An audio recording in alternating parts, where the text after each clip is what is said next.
How to log chat in Chatgpt. Hello everyone, welcome to this channel. I'm here to help you out today. So without any delay, let's get started. Now to log the chat in Chatgpt, first of all launch the Chatgpt application and make sure that you're logged into your account on the application. Here, you can simply start any of the chats over here.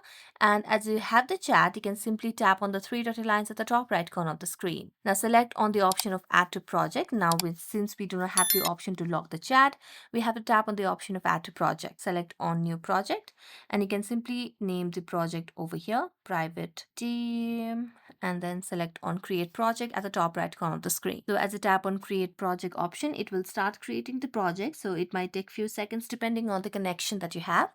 So if you have a strong connection, it will be faster. So here you can simply tap on the two lines at the top left corner of the screen and you'll be able to simply see the option of project and you'll be able to log just like that. So that's it. Thank you so much for watching this video. See you next time.